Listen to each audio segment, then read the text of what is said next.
எசேக்கியேல் 46ஆம் அதிகாரம். கர்த்தராகிய ஆண்டவர் சொல்லுகிறது என்னவென்றால், வேலை செய்கிற 6 நாளிலும் கிழக்குக்கு எதிரான உட்பிரகாரத்தினுடைய வாசல் பூட்டப்பட்டிருந்து ஓய்வு நாளிலும் மாத பிறப்பிலும் திறக்கப்பட கடவது. அப்பொழுது அதிபதி வெளி வாசல் மண்டபத்தின் வழியாய் பிரவேசித்து வாசல் நிலை அண்டையிலே நிற்க கடவன். ஆசாரியர்களோ அவனுடைய தகன பலியையும் அவனுடைய சமாதான பலிகளையும் படைக்க கடவர்கள். அவன் வாசற்படியிலே ஆராதனை செய்து பின்பு புறப்படுவானாக. அந்த வாசல் சாயங்காலம் மட்டும் பூட்டப்படாதிருப்பதாக. தேசத்து ஜனங்களும் ஓய்வு நாட்களிலும் மாத பிறப்புகளிலும் அந்த வாசலின் நடையிலே கர்த்தருடைய சந்நிதியில் ஆராதனை செய்ய கடவர்கள். அதிபதி ஓய்வு நாளிலே கர்த்தருக்கு பலியிடும் தகன பலி பழுதற்ற 6 ஆட்டுக்குட்டிகளும் பழுதற்ற ஒரு ஆட்டுக்கடாவுமே. ஆட்டுக்கடாவோட போஜன பலியாக 1 மரக்கால் மாவையும் ஆட்டுக்குட்டிகளோட போஜன பலியாக தன் திராணிக்கு தக்கதாய் தருகிற ஈவையும் ஒவ்வொரு மரக்கால் மாவோட 1 படி எண்ணெயையும் படைக்க கடவன்.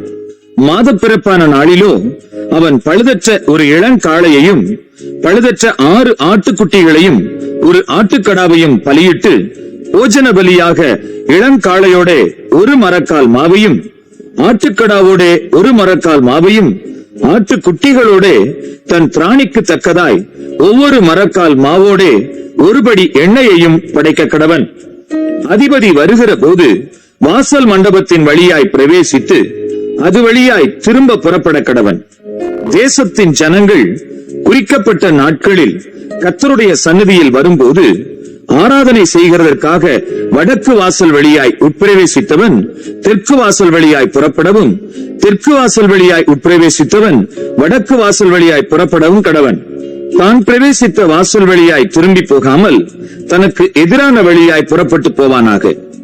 அவர்கள் உட்பிரவேசிக்கும் போது அதிபதி அவர்கள் நடுவிலே அவர்களோட கூட உட்பிரவேசித்து அவர்கள் புறப்படும் போது அவனும் கூட புறப்படுவானாக.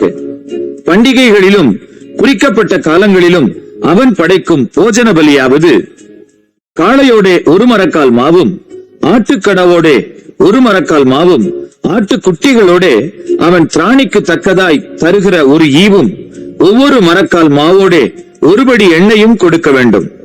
அதிபதி உற்சாகமான தகன பலி ஆகிலும் சமாதான பலிகளை ஆகிலும் கர்த்தருக்கு உற்சாகமாய் செலுத்த வேண்டும் என்றால் அவனுக்கு கிழக்கு நோக்கிய எதிரான வாசல் திறக்கப்படுவதாக. அப்பொழுது அவன் ஓய்வு நாளில் செய்கிறது போல தன் தகன பலியையும் தன் சமாதான பலியையும் செலுத்தி பின்பு புறப்பட கடவன். அவன் புறப்பட்ட பின்பு வாசல் பூட்டப்பட வேண்டும். தினந்தோறும் 1 வயதான பழுதற்ற ஒரு ஆட்டுக்குட்டியை கர்த்தருக்கு தகன பலியாக படைக்க கடவாய். காலை தோறும் அதை படைக்க வேண்டும். அதனோட காலை தோறும் போஜன பலியாக 1 மரக்கால் மாவிலே 1/6 பங்கையும் மெல்லிய மாவை பிசையும்படிக்கு 1 படி எண்ணெயிலே 3/4 பங்கையும் படைக்க கடவாய். இது அன்றாடம் கர்த்தருக்கு படைக்க வேண்டிய நித்திய கட்டளையான போஜன பலி. இப்படி காலை தோறும் அன்றாட தகன பலியாக ஆட்டுக்குட்டியையும் போஜன பலியையும் எண்ணெயையும் செலுத்துவார்களாக.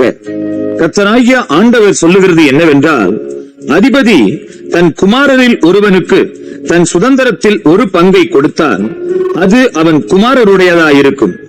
அது சுதந்திர வீதமாய் அவர்களுக்கு சொந்தமாகும். அவன் தன் ஊழியக்காரரில் ஒருவனுக்கு தன் சுதந்திரத்தில் 1 பங்கை கொடுத்தானே ஆகில் அது விடுதலையின் வருஷம் மட்டும் அவனுடையதாயிருந்து பின்பு திரும்ப அதிபதியின் வசமாய் சேரும். அதன் சுதந்திரம் அவன் குமாரருக்கே உரியது. அது அவர்களுடையதாயிருக்கும். அதிபதியானவன் ஜனத்தை இடுக்கண் செய்து அவர்களின் சொந்தமானதற்கு அவர்களை புறம்பாக்கி அவர்களுடைய சுதந்திரத்திலிருந்து ஒன்றும் எடுக்கலாகாது. என் ஜனத்தில் ஒருவரும் தங்கள் சொந்தமானதற்கு புறம்பாக்கப்பட்டு சிதறடிக்கப்படாதபடிக்கு அவன் தன் சொந்தத்திலே தன் குமாரருக்கு சுதந்திரம் கொடுக்க கடவன். பின்பு அவர் வாசலின் பக்கத்தில் இருந்த நடை வழியாய் என்னை வடக்குக்கு எதிரான ஆசாரியர்களுடைய பரிசுத்த அறை வீடுகளுக்கு அழைத்துக் கொண்டு போனார். அவ்விடத்தில் மேற்கே இருபுறத்திலும் ஒரு இடம் இருந்தது. அவர் என்னை நோக்கி குற்ற நிவாரண பலியையும் பாவ நிவாரண பலியையும் போஜன பலியையும் ஆசாரியர்கள் வெளி பிராகாரத்திலே கொண்டு போய் ஜனங்களை பரிசுத்தம் பண்ணாதபடிக்கு அவர்கள் அவைகளை சமைக்கிறதற்கும் சுடுகிறதற்குமான ஸ்தலம் இதுவே என்றார். பின்பு அவர் என்னை வெளி பிராகாரத்தில் அழைத்துக் கொண்டு போய் என்னை பிராகாரத்தின் 4 மூலைகளையும் கடந்து போக பண்ணினார். பிராகாரத்து ஒவ்வொரு மூலையிலும் ஒவ்வொரு முற்றம் இருந்தது.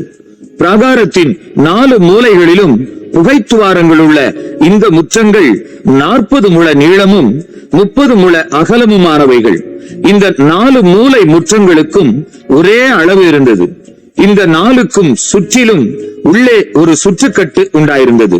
இந்த சுற்றுக்கட்டுகளின் சுற்றிலும் அடுப்புகள் போடப்பட்டிருந்தது.